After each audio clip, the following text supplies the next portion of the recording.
किसी लक्ष्य को पाने की ओर दो ही रास्ते होते हैं जो हमें तय करने पड़ते हैं।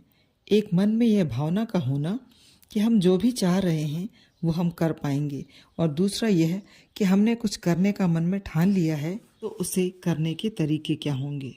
बात करते हैं पहले विचार की, जिसमें हम अपने मन में यह विश्वास कर आगे बढ़ते हैं कि हम इस कार्य को कर पाएंगे।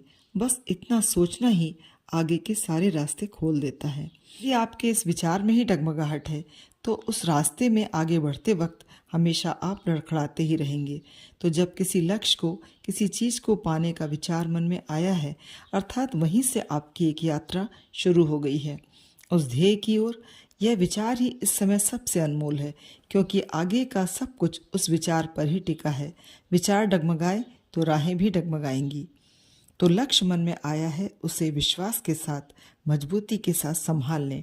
ठीक वैसे ही जब हम घर का निर्माण करना शुरू करते हैं तो पहली नींव की ईंट रखते समय अच्छे अवसर की, अच्छी तिथि, अच्छे ग्रह नक्षत्र सबका पूर्व आकलन करते हैं कि धोखे से भी अनुचित तरीके से घर का निर्माण शुरू ना हो।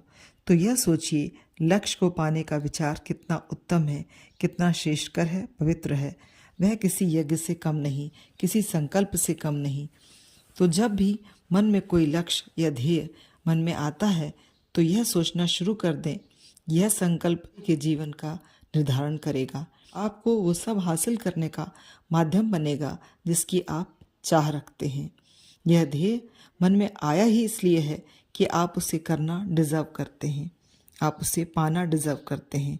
यह ध्येय पवित्र होना चाहिए कि मेरे मस्तिष्क में कोई भी आसपास की नकारात्मकता उसे छू ना पाए, क्योंकि लक्ष्य मन में आते ही जब उसके बारे में हम लोगों से बात करते हैं तो वो अपने अनुभव, अपने परिणाम के बारे में बताकर हमें उस ध्येय के प्रति सशंकित कर देते हैं। लेकिन तब यह याद रखें कि जो लक्ष्य आपके मन में आया है वो केवल आपका ही है। शायद इसलिए सामने वाले के लिए वह दुर्गम था, कठिन था या नामुमकिन था।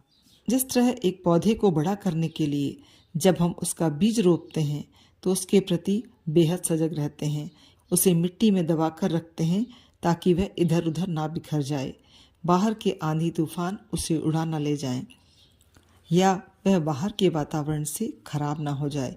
तो बस हमारे मन में उपजा कोई भी विचार, कोई भी लक्ष्य उतना ही पवित्र होता है, उतना ही नाजुक होता है। उसे संभाल कर चलना ही उत्तम होता है आगे का मार्ग तय करने के लिए। यदि हमने इतना कर लिया तो अब उसे रोकना आसान नहीं बल्कि नामुमकिन होगा। उस विचार को लेकर आगे बढ़ने से हमें कोई नहीं रोक पाएगा, और वही एक विचार जितना शुद्ध होगा, ध्येय को पाने का मार्ग स्वतः प्रशस्त होता चला जाएगा।